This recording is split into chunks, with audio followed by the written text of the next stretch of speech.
ప్రపంచంలోనే అతిపెద్ద మూడో ఆర్థిక వ్యవస్థగా ఎదిగిన భారతదేశం ఉద్యోగాలు కల్పించడంలో మాత్రం విఫలమైంది అని చెప్పవచ్చు. ప్రధాని మోదీ స్వయంగా చెప్తున్నారు, గడిచిన 3-4 సంవత్సరాల్లో 8 కోట్ల ఉద్యోగాలు కల్పించాము అని. అయితే గడిచిన 4 సంవత్సరాల్లో ఎడ్యుకేషన్ పూర్తి చేసుకొని జాబ్ మార్కెట్లోకి వచ్చిన వారి సంఖ్య 18 కోట్లుగా ఉంది. అంటే దాదాపు 10 కోట్ల మంది నిరుద్యోగులుగా మిగిలారు. వీరంతా ఏదో ఒక దేశంలో పని దొరికితే చాలు అంటూ ఏజెంట్లను ఆశ్రయిస్తూ వారి బుట్లో పడి 6 లక్షలు, 7 లక్షలు, 10 లక్షలు వాళ్ళకి పే చేసి చివరికి కంబోడియా లాంటి దేశంలో వెట్టి చాకిరీ కార్మికులుగా మిగిలిపోతూ ఉన్నారు.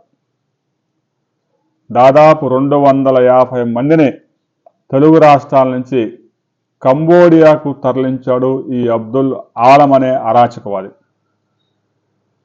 ముందు కంబోడియాకి వెళ్ళి అక్కడి నుంచి మిమ్మల్ని చైనాకు తీసుకువెళ్తాను అని చెప్పి మాయమాటలు చెప్పి కంబోడియాలో వెట్టి చాకిరీకి అమ్మేశాడు. వారు అక్కడి నుంచి సైబర్ నేరాలు చేయిస్తూ ఉన్నారు.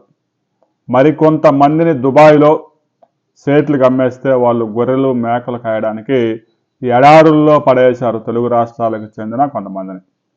ఇక ఒకడు వీడియోలు చేస్తూ ఉన్నాడు పోర్చుగల్ నుంచి. పోర్చుగల్లో భూమి చాలా చౌక, నేను 60 ఎకరాలు కొనుగోలు చేశాను, మీరు కూడా రండి అని చెప్తాను. పోర్చుగల్లో భూమి చౌక అనేది నిజం. అక్కడ పంటలు పండించిన పెద్దగా కొనుగోలు చేసే సామర్థ్యం అక్కడ ఉన్న జనాభా తక్కువగా ఉంది. ఎక్స్పోర్ట్ చేసుకోవాలి. ప్రతివాడు అక్కడికి వెళ్ళి సెటిల్ కావడం సాధ్యం కాదు. పోర్చుగల్ వీసా నిబంధనలు చాలా కఠినంగా ఉంటాయి. పోర్చుగల్లో జనాభా తగ్గిపోతూ ఉన్న విషయం నిజం. అక్కడ శ్రామికులు కూడా దొరకడం లేదనేది నిజం. అయితే ఎవడో ఒకడు వీడియో చేశాడు, వాడు భూమి కొన్నాడని చెప్తే మీరు ఎగబడిపోవద్దు. కంబోడియా, కెన్యా, ఉగాండా ఈ దేశాలకు కూడా వీసాలు తీసుకొని భారతీయులు వెళ్తూ ఉన్నారు. ఉద్యోగాల కోసమైతే ఆ దేశాలకు వెళ్ళవద్దు దయచేసి. ఇక చైనా వైపు చూడవద్దు పొరపాటును కూడా. చైనా వాళ్ళు భారతదేశం నుంచి దాదాపు 1200 మందిని అక్రమ వీసాల ద్వారా చైనాకి తరలించి వారితో సైబర్ నేరాలు చేయిస్తూ ఉన్నారు. తెలంగాణ యాసలో మాట్లాడేవారిని తెలంగాణ ప్రాంత ప్రజలకు ఫోన్లు చేపించి వారిని సైబర్ నేరాల ద్వారా వారి బ్యాంక్ ఖాతాలు కాజేయటం, రాయలసీమ యాసలో మాట్లాడే తెలుగు వ్యక్తి అయితే వాళ్ళని రాయలసీమ జిల్లాల వారికి ఫోన్లు చేపించడం, ఈ విధంగా దాదాపు భారతదేశం నుంచి 1200 మందిని చైనాకి తరలించి అండర్గ్రౌండ్ డెన్నుల్లో పెట్టి వారి పాస్పోర్ట్లను గుంజుకొని వారి దగ్గర ఫోన్ సదుపాయం కూడా లేకుండా ఎట్టి పరిస్థితుల్లో తప్పించుకునే అవకాశం లేకుండా తుపాకీలతో కొంతమందిని కాపలా పెట్టి ఈ పనులన్నీ చేస్తూ చైనా వాడు ప్రతి సంవత్సరం దాదాపు 60,000 కోట్ల రూపాయలు కొల్లగొడుతున్నాడు. ఆ మాఫియాకి చిక్కితే ఇక బయటపడటం సాధ్యం కాదు.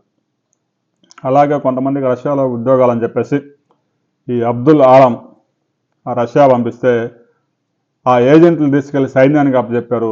సైన్యం దగ్గర సహాయం చేయడానికి అని చెప్పి వాళ్ళతో యుద్ధం చేపిస్తూ ఉన్నారు. ఉక్రెయిన్లో 4 భారతీయులు చనిపోయారు. అదృష్టవశాత్తు ప్రధాని మోదీ ఇటీవల 8వ తేదీ 9వ తేదీ రష్యాలో పర్యటించినప్పుడు అక్కడ అధ్యక్షుడు పుతిన్తో మాట్లాడి దాదాపు 40 మందిని విడిపించారు.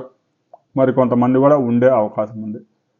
భారతదేశ నిరుద్యోగ యువతలారా, అరాచక దేశాలకి వెళ్ళవద్దు. కంబోడియాలు, ఉగాండాలు, చైనా కూడా అరాచక దేశం. ఉద్యోగానికి వెళ్ళే ముందు 1-4 సార్లు పరిశీలించుకోండి. వాళ్ళు ఏదో ఒక కంపెనీ అక్కడ ఉందని చెప్తారు, ఆ కంపెనీ ఉందో లేదో చెక్ చేసుకోండి. స్వయంగా మీరే కంపెనీ నుంచి వీసా వచ్చే ఏర్పాట్లు చేసుకోండి. ఏజెంట్ల మాటలు నమ్మి మోసపోవద్దు. రాబోయే కొద్ది రోజుల్లో భారతదేశం ఉత్పత్తి రంగానికి హబ్గా మారబోతా ఉంది. రాబోయే 4-5 సంవత్సరాల్లో 12 కోట్ల ఉద్యోగాలు వచ్చే అవకాశాలు ఉన్నాయని కూడా అంతర్జాతీయ ఆర్థిక సంస్థలు వెల్లడిస్తున్నాయి. అనేక అవకాశాలు పుష్కలంగా ఉన్నాయి, ఉపయోగించుకోండి. సాఫ్ట్వేర్ ఉద్యోగం మానేసి నాటుకోళ్లు పెంచుతూ నెలకు 40 లక్షలు సంపాదిస్తున్న యువత అంటూ మీరు ఇప్పుడు ఈ పాటిగా చాలా వీడియోలు చూస్తుంటారు. చాలా అవకాశాలు ఉన్నాయి, సద్వినియోగం చేసుకోండి.